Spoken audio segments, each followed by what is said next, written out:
বগুড়ায় পঞ্চমবারের মতো অনুষ্ঠিত হয়েছে আন্তর্জাতিক চলচ্চিত্র উৎসব। 3 দিনের চলচ্চিত্র উৎসবে 33টি দেশের 97টি স্বল্প দৈর্ঘ্য চলচ্চিত্র প্রদর্শিত হয়েছে। পুন্ড্রনগর চলচ্চিত্র সংসদ বগুড়ার আয়োজনে জেলা শিল্পকলা একাডেমি মিলনায়তনে এই উৎসবের 4টি দেশের 45 জন তরুণ নির্মাতা অংশগ্রহণ করেন। এস.এম. আবু সাইদের পাঠানো তথ্যছবিতে প্রতিবেদন।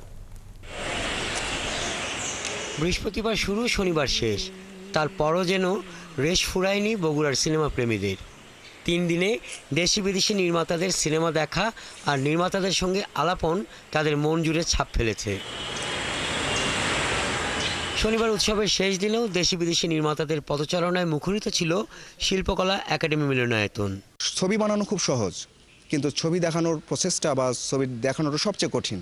তো আমরা সেই কঠিন কাজটাই আমরা বেছে নিয়েছি। আমরা চাই এই বগুড়ার এই অঞ্চলের মানুষ দেশ বিদেশের চলচ্চিত্র তারা দেখুক, এবং বিদেশ থেকে যে চলচ্চিত্র নির্মাতারা আসবেন তারাই বগুড়াকে জানুক, বগুড়ার ইতিহাস ঐতিহ্যকে জানুক। একসঙ্গে চলচ্চিত্রকে ভালোবাসে এমন অনেকগুলো মানুষ আমরা একসঙ্গে চলচ্চিত্র দেখলাম। এই অনুষ্ঠানটা একটা ন্যাশনালি না, শুধু জাতীয় না, আন্তর্জাতিক পর্যায়ে এটা চলে গেছে বলে আমি মনে করি।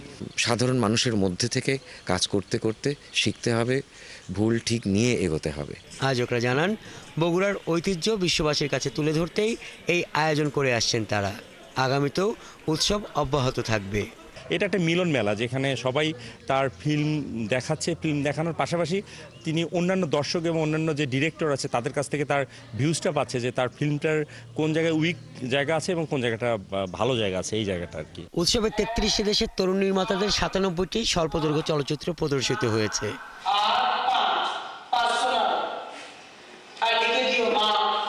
হাসান আহমেদ, 71।